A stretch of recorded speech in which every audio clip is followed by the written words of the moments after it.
Hi there. What do you do on days where you don't feel so great? When maybe there's a little bit of rain in the air, or maybe it just feels a little gloomy.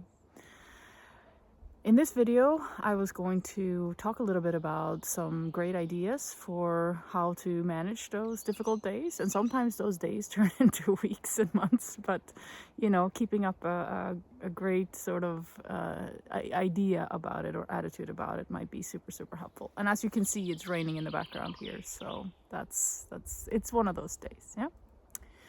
My name is Marie and welcome to this channel. I'm super happy that you're here. And I think what I wanted to share today is because I probably feel this a little bit myself. It's like I was thinking about, okay, how do I actually feel? I'm tuning into my body. And I was feeling a little bit low on energy, let's say, maybe. And also, what's the word? Not coherent, right? Felt a little scattered. So I think my number one tip for that is to actually accept it.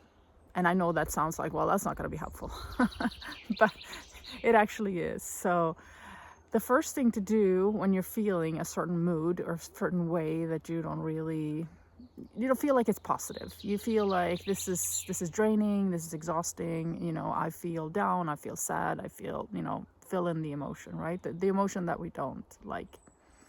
Accept the emotion. And actually, what ends up happening when you accept it is that you are going to start to feel a release. Like there's no resistance in you against that emotion that you're feeling. You're accepting it.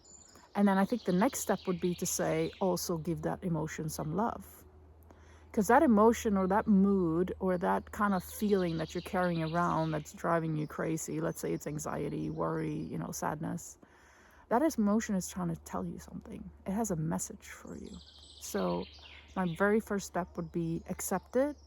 And if you can, also try to infuse it with some love. Just sit with it, right? And that brings me to my second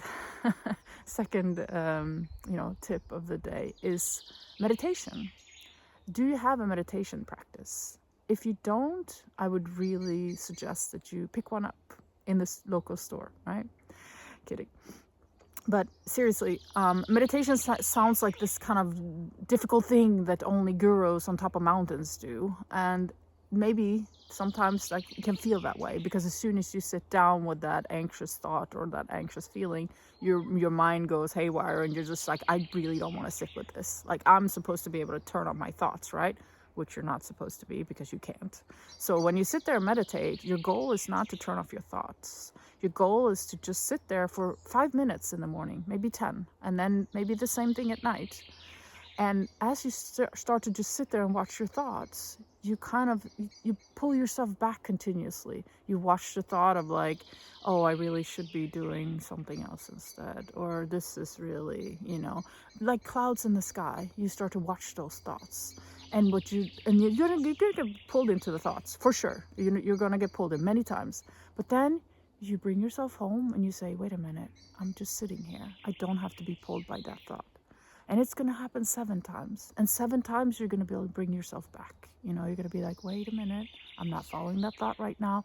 That thought is going to stay for me when I need it later. I promise you, it's not going to disappear. Just sit and watch it and bring yourself back. Like clouds in the sky, you're watching the thoughts, and bring yourself back each time. What this meditation practice is going to do is allow you to, and somebody put it beautifully, is to sit with source for a while. You get to sit there and just be for a little while. You're not doing anything. You're not accomplishing anything. You're not looking for the next thing to kind of achieve. You're just sitting. You're mindfully watching yourself. Exactly like source, right? Just being there, being the one that contains it all. So definitely think about meditation. The third thing, which sometimes works and sometimes doesn't, is prayer or affirmations, right? If you feel really awful, you can have these little post-it notes around your house that says, you were awesome. Today is a great day, right? Sometimes they like laugh you in the face when you look at them. You're like, yeah, right. Or you can say, you can create a little prayer and you can say, I accept that today it's like this. This emotion is trying to tell me something. Please give me strength to handle it. Give me a consciousness, a compassion to be able to allow this into my life, right? You could say things like that. Sometimes that starts to help too, because you're talking. And what has been shown is that when we want to release something, we actually don't really need an answer to it.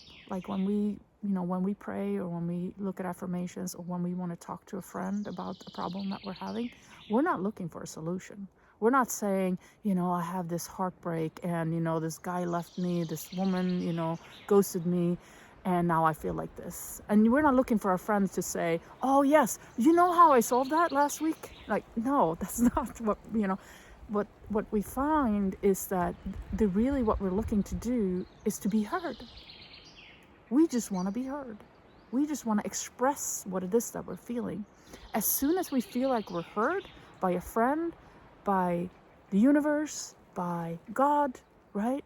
Then by ourselves, when we hear ourselves saying those words, then they get released. We feel an opening because we were heard. So that's my third tip of the day when you're not feeling so great, right? So you could do meditation, you can do some affirmations, prayer, and also just acceptance and love, right? And I would suggest that they're all three very powerful, and in combination, they're unbeatable. Like you will see, I will challenge you to try this every time you're having a difficult day, and also challenge you to pick up a meditation practice if you don't have one. Like at least once a day, 5 minutes. You have time for 5 minutes, I promise you. And you can just stare into a candle. That way, your mind and your body and everything in you is focused on that candle, for example. Sometimes that makes it easier than just sitting there being like, oh, there's another thought, why can't I, 5 minutes a day. Watch it transform your life. Watch it, just you sitting there with sores for 5 minutes a day. Watch it transform your life, because you're going to change. You're going to become the observer. You're going to realize that, oh my goodness, these thoughts are just fleeting. Oh, by the way, 90% of them keeps coming back over and over again. There's like this machine over here that's producing the same thoughts, and they're just being shot through your consciousness over and over again. That's why you feel the way you do, because those thoughts are just recycling, and you're just like, oh my God, I'm not worthy. That thought is coming through your mind, 100 times a minute. Of course you're going to feel like you're not worthy, right? Or he did this to me, or she said that, right? So lots of love. If you like this, leave a comment below. If you take up my challenge of starting a meditation practice, and after 7 days you want to check back in and say, wow, I feel really great, please do so, because I would love to interact with you. Leave a comment below, and I want to chat with you. Lots of love. Namaste.